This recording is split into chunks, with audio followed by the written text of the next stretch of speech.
What's up, you guys? Sean Ross Sapp, managing editor, Fightful.com, FightfulWrestling.com. Usually we have the list and your boy in this time slot. Jimmy Van is out, so I have a bit of a different show. You guys have heard me talk about Raw, about SmackDown, about New Japan, about Super Showdown all week. So we're going to do something a little bit different. Right now on the show, I have Dan of Leather by Dan joining me. Dan, how are you? Hey, Sean, how you doing? Really excited to do this. I've kind of pitched back and forth to you an idea for us to do a show for a while, or for you to do a show in relation to this, because I'm fascinated by what you do, and we're going to have some other guests on this show today after Dan as well. But Dan, why don't you tell the people what exactly it is that you do?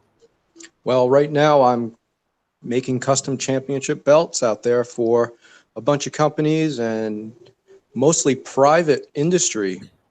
Belts has become a huge business as far as awards go. You know, you have a company, salesman of the week, saleswoman of the week, anything that would normally be given out a trophy or a plaque or a medal. Belts are the cool new award to give people.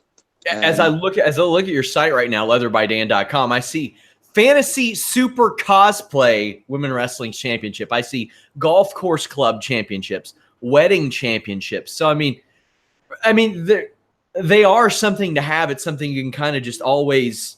It's not going to go away.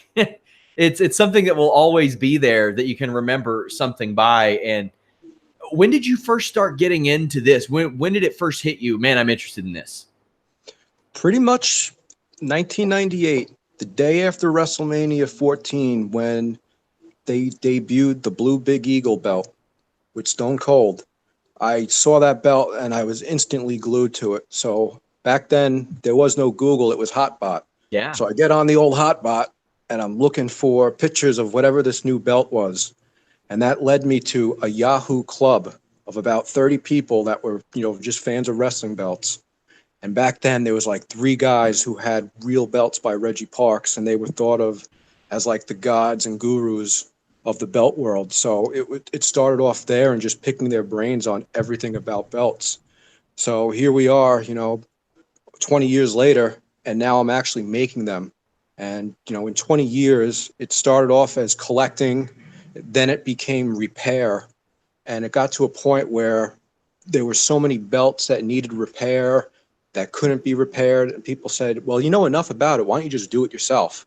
And I never really thought about it, but I always knew how. So I just started tinkering around, a little bit of trial and error, and I started making custom belts on the side just for friends. And within the last 2 years, I started doing it as a full business. So I know that you kind of draw up concept art and there's a deposit set up for that. But what goes into this? Because I think a lot of people maybe don't realize, and the type of belts that you have, it's not like one cookie cutter thing. Like all these are wildly different. Yeah, there's customers who know exactly what they want, and those people are great to work with because they come to you with the artwork or they have a visual concept in their mind, and it's up to me to just take that and put it into a real belt. But I know not everyone is like that. There are people who want the cookie cutter. There's people who just want to guide you along. So my website has over 50 different templates. I'm not the greatest artist myself, so I have no problem in hiring freelance artists. I give them an idea or I pass on the customer specs, and they're the ones who put it to life. And then knowing my background on how it'll turn out, I can make little modifications and changes as needed as the customer requests. What is the most odd request that you've had without maybe throwing somebody under the bus? The oddest request, the first time I was approached to do a wedding belt, I thought that was an odd request. Although I had a friend who already had like the first known wedding belt done. And since then I've done 3, but I've had a couple of weird independent wrestling promoters approach me. One person wanted a handicap wrestling belt. Oh, wow. And I'm very, I guess, liberal, but some of the aspects of the belt design, it just wasn't something I was going to do. This guy was just trying to be demeaning, and I'm not even Oh, sure if he would wow. find any type of actual wrestlers to actually compete for the belt. So that was a job I had no problem turning down. What are some of the championships that you looked at maybe when you were younger and you were like, man, that's like it just drew you to belts? To me, I always loved the NWA United States Championship, or I think it was whichever. Yeah, it was the NWA United States Championship. Thought it was a gorgeous title, uh, and maybe a championship that you think should be reintroduced these days. Well, one of the first wrestling events I remember watching as a kid was WrestleMania 6 and the Ultimate Warrior Classic Intercontinental Championship. Oh yeah. It's such a plain design when you compare that to belts today, but sometimes simple is better. That belt has been etched into my mind since that day. And in the early 90s, when you had Bret Hart and Mr. Perfect fighting for the championship, that was the belt I wanted to see. My first pay-per-view, I went to SummerSlam 91 in Madison Square Garden. I'm in the last row up against the wall in the 400 sections, and I wanted to leave after the Bret Hart match. That's all I cared about. I didn't care about Hogan. I didn't care about the wedding. I wanted to see Bret and the IC championship. So Yeah, to the point to where they brought it back. It was such a popular design, and I did not like the one of the late '90s and early 2000s. I just wasn't my taste. As I see online, what companies have you created championships for that maybe people have seen or know most? well, the one that's getting a lot of publicity right now is the Bojangles Cajun Filet Spinner Belt. It is the first spinner belt I have done. I do not foresee myself doing many more of them in the future, but um, it is getting a ton of publicity right now. The person who owns it, who was awarded it by Bojangles, he is the definition of a traveling champion, Mr. Jay-Z Flair. He's traveling all over the South, and every time he goes to a Bojangles, he's tweeting pictures of the belt with customers, with employees. I mean, the guy's like an unpaid employee for them at this time. He'd better hope that Derek Lewis and Daniel Cormier to promote their new fight don't jump from Popeyes to Bojangles because he might lose that. Well, I saw earlier in the year when Cam Newton was tweeting about Bojangles, and I said to Jay-Z, you got to watch your back because if Cam wants that belt, he's going to come and take it. So there, the way you were actually the person that told me women's tag team titles have been completed. What do you know about that situation? Well, first thing I want to say is when I give news on wrestling belts as far as what's coming or what's planned, that's not something my side business. My side business is belts. There's a totally separate entity. If I'm making a belt, I'm not going to leak that information. I do not work for WWE. I do not make their belts. But being in this hobby and business as long as I know enough people in the business, in the companies. So when I do get something leaked to me, I do try to verify it with other sources. And then I do pass that news on to people via Twitter or via the website. So back in March before WrestleMania, the Cruiserweight Tag Team Championships, the design actually got leaked. And I wasn't even the first person it leaked to. Somebody posted it on a small Facebook group. So once I got that leak, I verified it with certain sources. And then that's when I decided to post the information about it. And then a week later, WWE actually filed an injunction to prevent counterfeits being sold in New Orleans during WrestleMania week. Then a few Wow. weeks later, um, news started saying, oh, they're thinking about doing women's tag belts. Right then, it was just an idea being pitched around. And then eventually, some of those sources came back and said, yeah, they're all set on doing women's tag belts. So from then, it's just digging around sources, seeing what people know. And eventually, what happened was the confirmation of the women's tag belts came at the same time as the confirmation for the Evolution pay-per-view. Mm-hmm. So the source I heard pretty much isn't a belt person. So I have to go based on how they describe it to me. And the picture I tweeted several weeks or several months ago is a very old picture that a fan made in the old WWE video game. And based on what I was told, that's pretty much a 90% representation on how it'll look. I've had people within The company confirmed that it's pretty close to what will be used, but things change every day on when they want to debut it, if they're going to debut it. But the last word I heard is they were either going to do it during the pre-show of the Evolution pay-per-view, or they might just rush it and announce it within the next week or two. So, I mean, you are a bit of a belt historian as well, and we always get questions like on our Q&A shows that I think are better suited for you. Championships that weren't used. I think there's a common misconception that I think it was actually you that cleared up for me. The Mabel King of the Ring Championship, that wasn't a WWE-made championship, correct? Correct. That was a belt that Mabel had made on his own after he left the company. He reached out to Reggie Parks. Dave Milliken had that belt made. Mabel owned it. If you notice, if you look at that belt, it does have WWF, but it's in a font. It is not in the copyrighted WWF block logo. So that is a belt that Mabel used on the independents. He would defend it. And mostly it was used, I seen him several times with it. He would have it at a gimmick table and charge fans, $10, $15 to take a picture with him at the belt. The belt certainly, based on its size, it's very unique. So if you're a fan, even if you don't know much about wrestling, you're going to get drawn over to that and you're going to want to learn more. So it was a great marketing ploy by Mabel to just get people interested in him.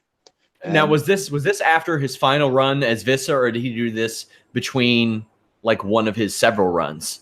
No, he got it made before Viscera. Okay. There was a time where I believe he was away from the company for a little bit after Men on a Mission. He had that made on his own, and actually that belt, he sold it before he passed away. He sold it. It bounced around to a few places, and it's actually owned by a friend of mine who has it in his private collection. And should he hear this, he might choose to tweet a current day picture of it. So fingers crossed. I felt like I saw that person post and say that one of the reasons why he didn't post photos of that was because of basically counterfeits and replicas that have been created or attempted, or maybe the fear of such. Do you know anything about that? Yeah, the biggest issue in the whole belt collecting community right now is just counterfeits. Yeah. Anybody who posts a picture of a belt, or for example, any of these leaked belts that are coming out, within days there will be counterfeits on Amazon, on eBay, on Facebook Marketplace. There are several companies over in Pakistan that are whipping out low quality replicas in bulk. Oh yeah, they hit me up. They email me often trying to sell belts. Yes. If you're a member of a Facebook group, they pretty much join the group. They get an instant list of however many 100 or 1,000 members there are there. And then they just send mass message. And unfortunately, there's a lot of collectors out there who don't know the intricacies of what to look for in an authentic belt. So you have somebody come to you offering something that might look good enough to an uneducated eye. The price point is where you want it to be. And then these people are spending money on something that they get in the mail and realize is a piece of junk. So it's a big issue right now. Another we get a lot of questions about is the Rock Brahma Bull Championship. There are a couple of images out there, and honestly, the first I had ever heard of it was on a video game when I saw it there. But now there are, it looks like, copies of this championship out there. What can you kind of tell us about that title? Maybe any plans, or if it actually existed? The actual belt did exist. Belt maker at the time, Joe Marshall, did make it for WWE. The belt featured a 3D Brahma bullhead. And what happened was the belt was actually lost in the mail. He sent it via FedEx to WWE, as the story goes, and it was magically lost. So WWE decided to go in a different direction. And then a few weeks later, the belt was found and finally delivered. This belt was a myth for years until WWE finally decided to display it at Access several WrestleManias ago. So once that belt was posted, dozens of fans taking pictures with it, posting it online, and now you have those same counterfeiters using those pictures to offer copies. So as far as I know, there are only 2 authentic ones ever made. One is the one WWE has, and the other was the backup that Joe was rushing to make to replace it, that's currently owned privately. I know The Rock displays his championships proudly in his home. There was that, I think it was a SmackDown 10-year anniversary where you kind of saw it in the background. I'm surprised he doesn't have one of those. I'm surprised he doesn't have one either, but Rock is a ring used belt collector. Oh, okay. Several years ago, during the John Cena feud, he did his satellite interview, and he had a case with several belts behind him. Most of those were replicas, but if you do go through some of his history, for example, his daughter tweeted a picture of Rock's ring-used Big Eagle belt, a ring-used spinner, and a couple of other ring-used belts he does have. The story I was told was he actually took the ring-used spinner home with him after he debuted the new WWE big logo design in 2013. The story goes that WWE had to call Rock and get the belt back, the spinner belt. How do you ask The Rock for that back? I want to know who's the person who has to make that phone call. That's a tough sell. Yeah. But what happened was, it's funny how things work out in the end, because some things happened. I won't say the full story, but if you remember, the Buddy Rogers WWF belt was found several years ago. Yeah. And WWE wanted that belt back. And the private collector who owned that belt made a deal with WWE. Allegedly, the spinner belt was part of a trade, and that collector gifted the last ring-used spinner belt to The Rock. So he should have it. That's fantastic. Yes, it's a story with a good ending. I'm not sure how many of the details are specifically correct, but if you do follow certain people's Twitters, you will put the full story together. So does WWE, I mean, you mentioned earlier about how WWE filed injunctions to prevent replica WWE Cruiserweight titles. When situations like that arise and their old championships are found, do they ever try to throw their legal weight around and say, hey, it's ours anyway? I mean, I know that once upon a time, somebody found the belt that Steve Austin threw into, I guess, the river and tried to sell it back to WWE, and the price was just, they weren't interested, according to Bruce Pritchard. Do you ever hear of them like maybe trying to be like, hey, that's ours anyway, give it to us? No, and I think that's something that they could do. They have the muscle, they have the authority to go after people for these things, but they haven't. So with that belt that Steve Austin threw over the bridge, if you go back and watch the footage, he had the IC belt in his hand. His hand drops out of the frame for a second, and he picks up an old tag team belt. Yeah. And he threw an old tag team belt in the river. A fan allegedly dove after it, got it the next day, called WWE and said, hey, I'll give you the belt back for $5,000. And WWE told him, enjoy your new belt. They could probably have one made for cheaper than that. Well, that gets into a whole different ball of wax with how authentic copies are being made and licensed. Licensing is a big... WWE makes millions on the sale of these replica belts. Yeah. So once these bootlegs start cutting into that, that's when we're going to see WWE using their legal muscle to go.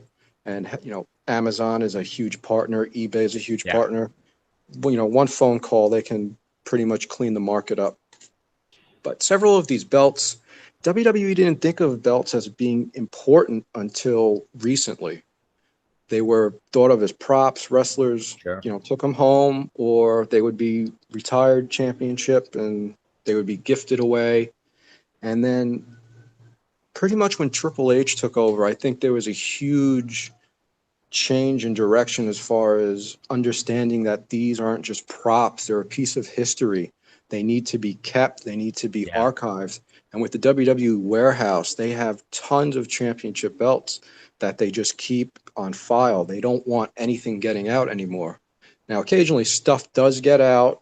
They do gift stuff to wrestlers or certain celebrities, and those belts occasionally do come across collectors' hands. But pretty much anything pre-2005-ish, that's the stuff you're going to see privately owned. Anything within the last 5-10 years is going to be like finding a needle in a haystack. Dan, tell the people where they can find you on social media and your website. My website is Leather by Dan or Belts by Dan. You can see me on Instagram at BeltFanDan, and my Twitter is Belts by Dan. He's a great follow. I really encourage you guys to check him out.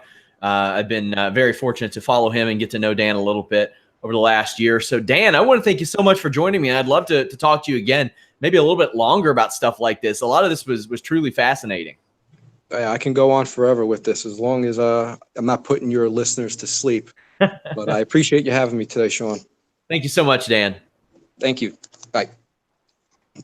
Leatherbydan.com. Check him out. We are Jimmy Vanless today. So I'm going solo. We're going to talk a little bit of stuff. I didn't want to put you all through the same old Raw, SmackDown, Super Showdown, New Japan stuff. I've done shows on all that this weekend. Talked a little bit about Impact Bound for Glory. Of course, we cover Impact, Ring of Honor, Lucha Underground, all that stuff on the FightfulSelect.com Weekender. But I want to talk a little bit before I bring in my next guest about a column that I saw on PW Torch. You know, I don't shout out a lot of other outlets. Hey, they don't shout us out. But it was one that maybe criticized the creative direction of Impact Wrestling recently. And man, Impact fans got the pitchforks out. I had a guy saying, "You don't even watch the show," to this fella who very clearly watched the show, does post shows. And he criticized some of the booking aspects of the show. And when I look at this Impact Wrestling Bound for Glory show up and down, there's not a single, I don't see many acts on there that haven't been fumbled. I look at Moose, and I compared him to a lot to Monty Brown, a guy who looked like he could shoulder the franchise of Impact Wrestling as a special star. He's in the co-main event, wasn't given a title run, was made a crony. Eddie Edwards, not a strong actor. That makes me a little less interested in this match. Taya Valkyrie has not been around. Not been around. Tessa Blanchard was sacrificed. This woman who, albeit she had some attitude issues, which have been documented a little bit, she's a very special talent. That's probably why she has those attitude issues. She's good on the mic. She looks great. She can wrestle. Sacrificed to Madison Rayne early on to get a win for Sue Young later on down the line, only to have Tessa Blanchard win the championship. Not a lot of it made sense. Ethan Page brought back, I love that. They debuted him as Chandler Park, and they've completely ignored that. Rich Swann's brought in. I like him so far. Nothing wrong to say there. Matt Sydal, we'll talk about that on the Weekender. But OVE, that has been a group that I think has stood above and beyond everybody else. They have been fantastic characters. Sami Callihan has saved those two guys. But Brian Cage, he's the X Division champion, built as their Goldberg. Why isn't he defending the championship here? Why do we have a 6-man tag here? Why do we need that? Why is that happening? It doesn't need to happen. I'm sure it'll be a barn burner of a match. It'll be an OVE rules match, but that doesn't need to happen. Phoenix and Pentagon booked okay, but why in this pointless 6-man tag match? Aries and Johnny Impact, I mean, I'm interviewing Johnny Impact this week, but not the strongest booking of your main event, I think. I think you need to have something different, somebody and something that people haven't seen 100 times. And unfortunately for LAX and the OGs, I think that is something they've seen 100 times. Every week they're figuring out a way to stretch out this storyline. And it's not for me. The match is going to be for me. The match is going to be fantastic. I can't wait to see this match. And I'm excited to cover Bound for Glory this Sunday. But when Impact Wrestling fans, specifically loyalists, pull out the pitchforks and attack any criticism of the company, that is holding the company back. You are not exempt from criticism just because you are the little guy. You are exempt from criticism when you have such a unanimously great product that nobody wants to criticize it. And newsflash, that ain't happening. However, now I am joined by a friend of mine, a Fightful contributor. He also works for Deadspin. You can catch him on Between the Sheets. We're going to talk a little bit about a topic that I feel like hasn't been delved into enough. David Bixenspan joins me. David, how are you? My baby picture is doing fine. Well, they can't see that. They just see me, David. Oh, I see. You have the controlling thing. Okay, yes. Yeah, of course, David. Had a lock on it. Yeah, you are today's Melissa. Not that you know what that means, but man, you just broke the fourth wall. And my God, you guys can check out a members-only podcast I did with Vix. Arguably, the best one we did. It was. I might make that one free to. The one about Cut Vulture. Yeah, we'll call it that. I might make that public. Although I will say it was about our experiences at What Culture. That podcast led, I think, either was right after or led to them contacting me and then paying me for stuff they hadn't paid me for. But I contacted you and I was like, you know what? I saw you kind of bringing up and maybe Chris Zellner about Ted Turner and his spot in the Wrestling Observer Hall of Fame. And he's recently been diagnosed with Lewy body dementia. And you all do such a great job of covering long form, the retro aspect of pro wrestling. I don't think that anybody does it better. What do people maybe not know about a Ted Turner? Because I mean, there are a lot of misconceptions about him, his involvement or lack thereof in WCW and pro wrestling from that era. I mean, it's interesting because you're right, but the misconceptions. It is that he was less involved than Vince McMahon made it seem like he was involved. But, I mean, he was still responsible for Jim Crockett Promotions not disappearing, and he owned WCW. And then, going back to the early 70s, he's such an influential figure on the, Atlanta and larger Georgia wrestling scene, even before he put TBS on satellite and thus cable. And it's funny that this talk came, this week, right as I was catching up with Ron Fuller's podcast. I almost said podcast. That's bad. Well, some people. Yes.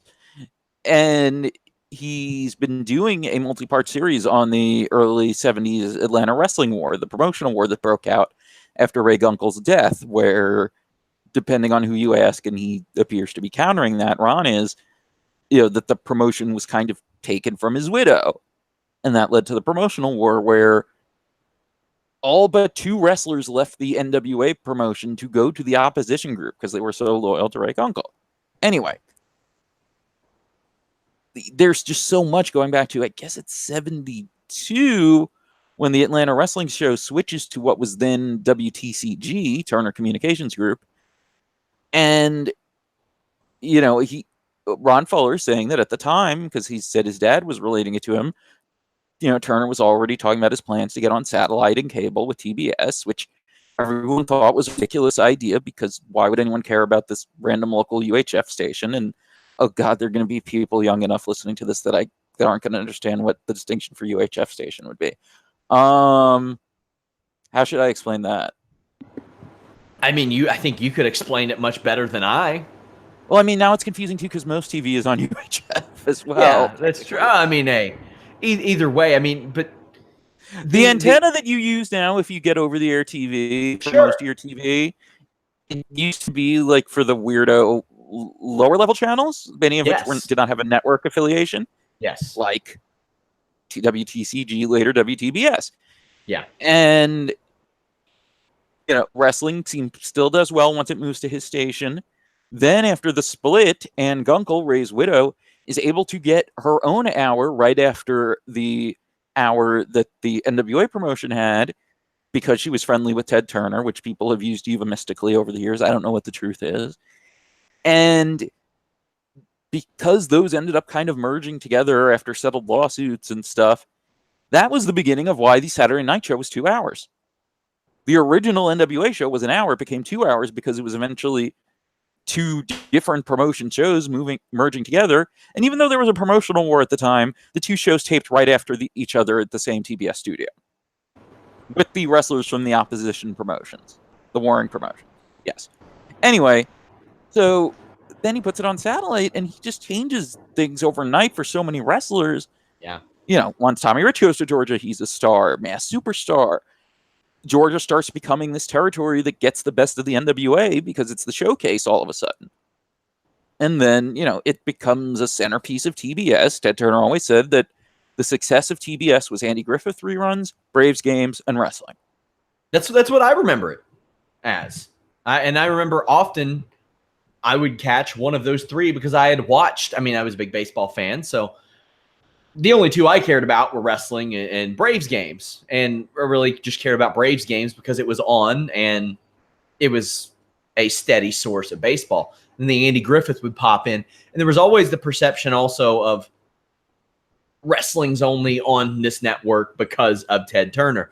I would recommend the Nitro book for people who want to hear what Turner employees thought of the programming. But what do you make of that perception? I mean, they were doing fantastic numbers. At some point, people at Turner had to see the value in that, correct? It looks like no. I mean, right? The Guy Evans book that you just mentioned, I mean, it's very heavy on like, this company never was going to last under Turner Broadcasting because everyone else wanted to sink it. Now, isn't that weird? I mean, there's always been the perception, which quite honestly was true up until just these TV deals, that wrestling fans would not spend money, that wrestling fans were poor, and that because of that, advertising rates were low. Well, I would imagine advertising rates are probably about to go up if you're USA Network and Fox, because they have to. They just spent a ton of money to acquire WWE. Why do you think it took so long even after that? Even after the Monday Night Wars, which there was a huge lull and decline there. But I mean, even in that period, this huge booming period, the rates were not what they should have been. I think WWE is just now getting like they're just due in this regard. Yeah, I mean, I think there are a lot of reasons. I mean, I think one, for example, that's not even talked about is I think just if we're talking specific to WCW, I think the market research was probably not very good because I'm sure you noticed in the book, they kind of repeat, we had all these demographics about, I think they said that they had more of a heavily white audience than, at least in terms of the paying fans, than the NBA shows on TNT did. But then it's like, well, you also had all this research, like some of the research that's mentioned in like the WCW racial discrimination lawsuits that a bunch of people got in trouble for citing, but appears to have been actual research they had, was that black fans were mainly watching on TV and wouldn't pay to go to shows. Here's the thing, though. Anyone who would say that has never watched a WCW show right after watching a WWF show in that era, because WCW clearly had a lot more black paying fans than the WWF did. Yeah, so not even close. I think that's part of it. I think that the research that they had was probably not that good. I mean, these are also the same people who were doing research, and I'm sure some of it was legit. Like, it makes sense. The whole thing of fans seeing WCW as the more straight wrestling company, that bodes with everything, anyone we've ever talked to in our lives as wrestling fans. But then also, like, Sonny Ono had a remarkably high familiarity rating in a study they did. Hey, let's talk about Sonny Ono. I was watching a show for a retro review, FightfulSelect.com. Man could throw some kicks. I just want to say that. Well, he wasn't a 3-time world karate champion, though. Like, he was in a match with one, but by God, he could throw some kicks. Anyway, I think that's part of it. I think it's just the wrestling perception. I think, me and Chris bang this drum a lot lately. You have to give Stephanie McMahon a ton of credit. Mm-hmm. As the, was it chief brand officer? I almost said brand ambassador for WWE. That she has done a lot of work. I think her being able to get that Eisenhower Fellowship and making them come off more like a real company, so to speak. The work they've done in getting new sponsors who maybe some of them were doing it because they felt it was a good deal price wise. But now that they have K Jewelers and stuff, that I think she's done the work. I think, a lot of it was just shedding perception. And I think now we're seeing that come to roost. I mean, why this was kind of an underreported story, I don't know. Because we've talked about this at least on Twitter. You watch a UFC card, the conventional wisdom was UFC was getting higher ad rates. It sure didn't look like it. Yeah. Oh, yeah. There are no dick pills on WWE shows. Well, let me tell you what. There are dick pills on this show, David Bixenspan, and people were telling me. People had the balls to tell me this week. But your dick pills are legitimate. You just hold on. Just hold on. Cody Rhodes did a Blue Chew segue on being the elite. And people said, Sean, you need to give him some tips. And I'm like, whoa, whoa, whoa, whoa. First off, he's Cody Rhodes. I'm not doing that. And I'm not giving anybody the tip.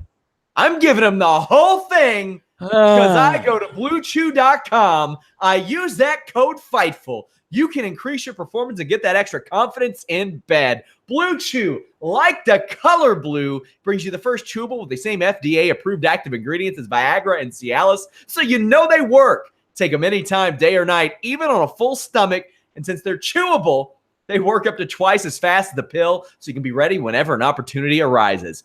Blue Chew is prescribed online and shipped straight to your door in a discreet package. No in-person doctor's visits, no waiting in the pharmacy, no more awkwardness. They ship direct and are made in the USA. They're cheaper than a pharmacy. And right now, use that code Fightful. Get your first shipment free. You just pay $5 shipping. Hit them up on Twitter at GetBlueChew. Let them know that you heard about them from us. Let them know that David Bixenspan made you flaccid, but Sean Ross Sapp helped you. Oh, great. As you were, David. But you have legitimate dick pill ads, though. Yeah, damn right I do. I mean, the UFC dick pill ads are not. What do they use? Some trash, I'm sure. I mean, I guess they're not technically dick pills. They're testosterone boosters. Oh, yeah. Yeah, I know what you're talking about. The stuff that you find at Walmart on the bottom shelf in the supplement section. Yeah. Oh, what's his name? Oh, who's the baseball player that does the... Is it Frank Thomas that does the ads? Yeah. I've seen it. Man, the Big Hurt. He was a legend. Yes. He was a legend. Yes. But so as we kind of circle back to Ted Turner. Were you steering me in that direction knowing I would get there?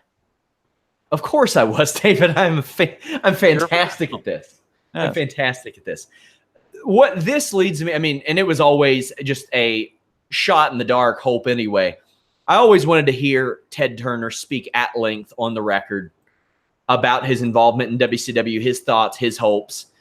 And we're probably never getting that now. The closest we'll get is the, I guess, 1998 deposition. Okay, you were going where I was. Yeah. Yeah. If we can get either the transcript or the video of his deposition from which leaves out NWO three pretty crucial years, essentially. I mean, in 98, there's a lot that's missing from there. And I think that's heartbreaking, man. Yeah. It's better than nothing, though. Yeah, it is better than nothing. It for sure is. But, man, I would love to see his thoughts on the close of WCW, the end, how things unfolded, how things worked after the merger, his thoughts on Eric Bischoff, his thoughts, if any, on Vince Russo. I would love to hear that stuff. Oh, I doubt he's familiar with Vince Russo. You think he doesn't know Vince? Well, maybe not at this point, David. Have some sympathy for the man. But I'm sure he knew who he was at that point. At least it's to some degree. I think you're giving your boy too much credit. My boy. I think your boy is giving your boy too much You credit. think he really doesn't know who was put in control of his show and then eventually won the championship? Now, I'm not pretending that he's familiar with all the people that held that title.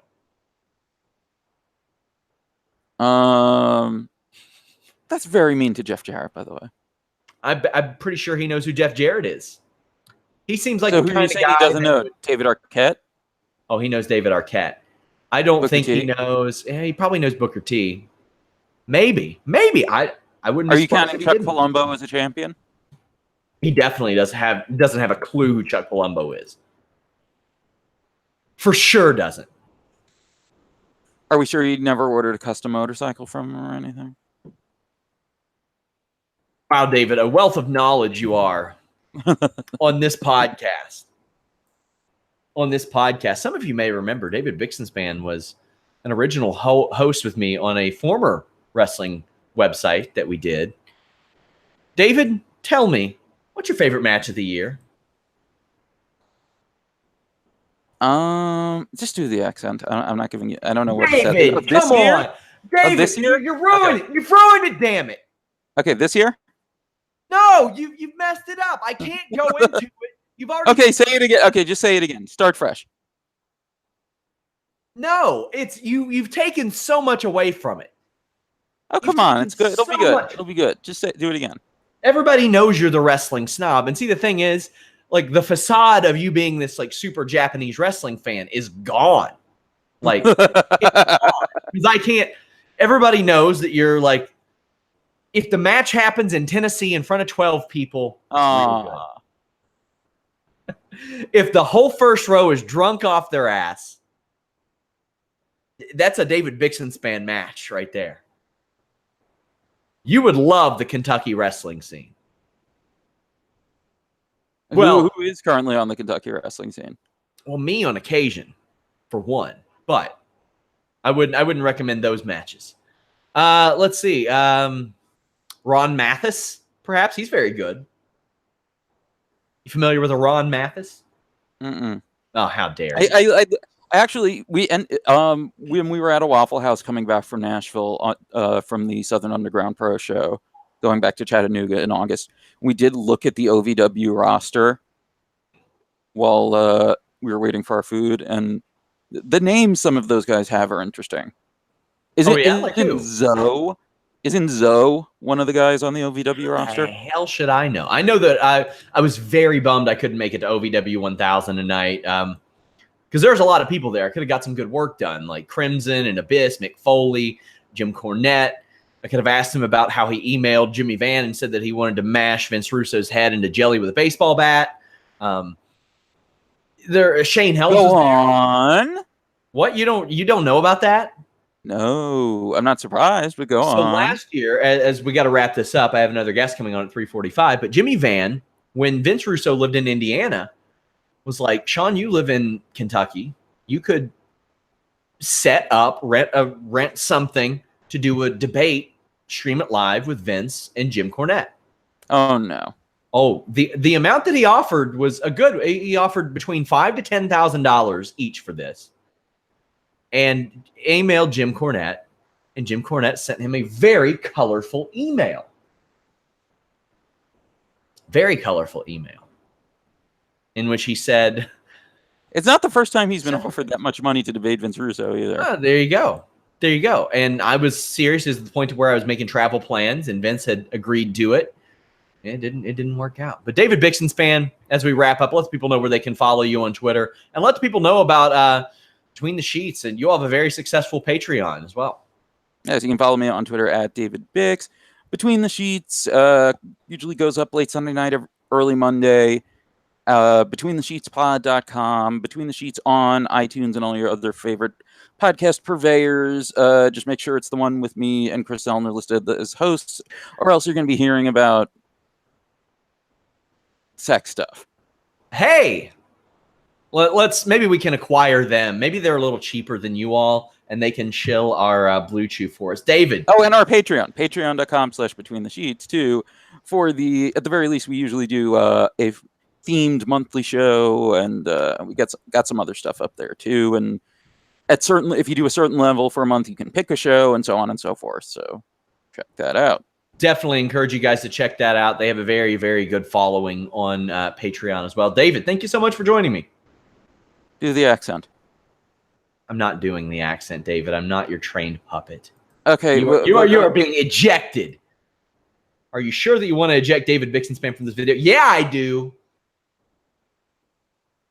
David Bixenspan. It's no Jimmy Van of Fightful.com. My God, guys. So Ted Turner, yeah, that's sad news. It's disappointing news. At this point of his life, he's not going to be involved in wrestling again. Whatever. He's 79 years old. That's sad. He'll be 80 soon. But hearing that he has Lewy body dementia means we might not get some of that knowledge or lack thereof that a Ted Turner possesses as it relates to wrestling. I mean, the thing is, it's varying. People think that he was more involved. He was trying to crush WWE. He was trying to compete with WWE. He was trying to hold them down. He was the big corporate conglomerate, so to speak. But we'll never get that information. I am happy now to be joined by another friend, assuming that her audio turns on. One Demon Diva. You can follow her at WWE Demon Diva. She does all kinds of stuff. The Rant with Ant podcast. She's a YouTuber and just an overall personality. And not just this. I'm getting the exclusive after the Yankees lost. God. Oh my God, the Yankees are done. The Yankees this year won as many World Series as the Cincinnati Reds. Can you believe it, Issa? I want to punch you so hard right now. It's not even funny. Wow. I'm still grieving, okay? So don't mess with my feelings. 16-1. That was an embarrassment. The spread between the Patriots and the Jets is probably less than that. Most likely, yes, agreed. Man. So how are you feeling? I mean, at this point, I think probably by the 7th inning last night, I was in that kind of mood that we New Yorkers get on, where it's just like, we deserve to lose, just give it to them. I mean, the last time we faced the Red Sox in the playoffs, we didn't have social media. So all of my smack talking, nobody had to see it publicly like this time where I just completely embarrassed myself. So, it is what it is. Now, I'm going to be completely transparent. I didn't watch the game. I didn't follow along with anything. I was working. There seems to be a lot of Giancarlo Stanton hate, and I saw somebody say it was a terrible trade, and I'm like, well, let's not. Let's hold our horses there. No, he's just the scapegoat right now. We had it on A-Rod back in the playoffs. Every single time that A-Rod failed, he was New Yorker's scapegoat, and here's Giancarlo taking that position, and he's doing it quite well. Yeah, I mean, people saying that was a terrible trade. I'm like, hold up. Jorge Guzman went 0-9 in A-plus ball. That's one of the guys that the Yankees got for him. One of the reasons I like talking to you so much is I can gauge kind of some of the feelings about the New York wrestling scene, because obviously you're big there. You had SummerSlam and NXT TakeOver. In Uniondale, you've got Evolution. You have WrestleMania coming back. But this weekend, there is Bound for Glory. Is there any buzz locally for that? No. None. None that I know of, and I have a lot of clients and coworkers that usually come to me to talk wrestling or MMA because I'm the only person they know to discuss it with.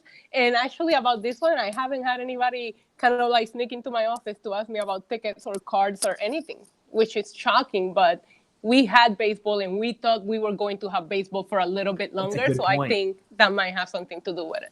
That's a good point. How do you think that affects shows like a Bound for Glory or even an Evolution, which is in Uniondale, I believe? Because I mean, I'm going to be attending Evolution, so I'm excited for Evolution. Yeah. But I think it does affect it. I think it's going to affect it positively for the next couple of days, because now you have people trying to find something to do because, This could be a real blessing in disguise for an Impact, or blessing in disguise for an Impact Wrestling, who have this show Sunday and don't really have a lot going on. I was very interested in attending Evolution in Uniondale, but man, I got to tell you, from a complete outsider of New York, the airline system is very confusing out there. I mean, there's 3 major airports for you to fly into, so there's a lot. But how far is Uniondale from each one of those? I mean, it's far. You're talking Long Island, and it's not that complicated. It looks complicated. I saw a map roaming around today in social media about how far away everything is from each other for WrestleMania week. And I am going to start my own program where we pair a New Yorker with an out-of-towner for a small fee, and we'll show you how to get to all these places the fastest way and where the good pizza is. That's going to be what I'm going to create for WrestleMania weekend. Yeah, I was going to suggest that because, I mean, I don't do big cities very well. I visit Toronto here and there, but as I see how things are laid out for WrestleMania weekend, where you got to cross 2 bodies of water to go from NXT to WWE WrestleMania, I'm like, oh man. And I saw somebody put like the trans between there is like an hour and a half, something like that. I'm like, that's a little bit intimidating. Yeah, but that was in a car. First of all, you do not rent a car. True. If you're coming to WrestleMania weekend, do not rent a car. You will spend more money and stress on parking and trying to find parking than on anything else. I guarantee you that. So reach out to me. I got you. I can be a tourist guide. I got you. Yeah, I definitely encourage people. I will encourage Issa to kind of educate people, because people like me, hey, I go to pretty big cities all the time, but I'm never there long enough to find out the easiest way to travel around. And time is very important when you're trying to make all these shows, and next year's maybe one of the most packed period because there are so many more venues for these companies to run there. There's a lot going on. Is there anything right now that stands out to you about this weekend? I know you are big into the WWE branded events. Right. I haven't been to any kind of outside of WWE shows. I have got a lot of people trying to talk me into it, so maybe I'll give in. But no, honestly, because my coworkers finding out what I do on the side for a hobby, everybody always comes up to me, and this is one card that nobody has brought up to me, which worries me. But the local New York crowd is going to be there, and they're going to show up and make some noise for it. So I'm excited. Yeah, for the way that tickets have moved for that show, I was shocked by the lack of outside buzz. But as we wrap up, one of the things that was most interesting that you told me about was kind of your loyalty to the Barclays Center. You're not an MSG girl. I'm not. Explain to the people why that is. I thought that was fascinating. Well, I believe that Barclays have done a lot for Brooklyn itself and the community and the neighborhood. Just think about what Brooklyn was back before the Barclays was built. When you go back to those days, you can appreciate the changes that it brought into Brooklyn. But that being said, MSG is just an eyesore. It's old and it's an eyesore. Well, only local New Yorkers are allowed to talk shit about it. So, sorry, I cursed. But only the locals can talk crap. If you come in and tell me, oh my God, MSG is so ugly, I'll probably slap you. But I can say it. It's a weird thing, right? I don't know how to explain it. When ROH sold out MSG, some people got a little upset. They were upset that I don't see it as a big. I hate it. I hate every second of it. Well, I said I didn't see it as a big deal, not because of the venue or anything like that. I didn't think they were going to sell it out. First off, I didn't think they were going to sell it out, so that's maybe why I thought it wasn't as big of a deal. But I would be just as impressed if they sold that many tickets anywhere in that city for that weekend. It makes MSG another basic arena, and I hate that. Really? Yeah, because that I actually made it a point to go to the WWE house shows at MSG just because that's the only time you're going to attend something at MSG. So it made them special. Now it will start feeling like every other house show. It's the first time I'm not excited for the December 26th house show. And they're actually not advertising any extra or special stars like we always get, which I find weird because, now they're biffing. So we're not getting Undertaker. We're not getting Brock. We're getting nothing outside of the SmackDown Live roster. That show is actually on my bucket list. I want to go to a December 26th WWE show at MSG. Issa, tell the people where they can follow you on social media and about the podcast you're on. At WWE Demon Diva on Twitter and Instagram, and I obviously get to talk wrestling weekly on Rant with End podcast. So guys, make sure to subscribe. We have a lot of fun. It's 3 wrestling fans with 3 complete different point of views talking wrestling. So it's a lot of fun. We keep it real. Issa, thank you so much for joining me. Thank you for having me. You're ejected. Bringing in some good friends for this podcast. See, I didn't want to do something. I didn't want to do your boy without the list. I'm not doing a list in your boy podcast without Jimmy Van. That's disrespectful. It's not something I'm going to. Am I on? How will I know? Sean comes on here like he's some top shit, and Jimmy Van isn't here, so no one's there to put him in his place. But I guess that's why I got hired, huh, Sean? Who's excited for episode 100 of the List and Your Boy? I am. Sean, this is going to be hard for you. It's going to be harder than episode 77. It's going to be harder than any Blue Chew promo you've done. Get ready. Fine, you muted me. You had muted me. Who's the Kentucky internet? Kentucky internet is so awful. I'm sorry. No, we're out.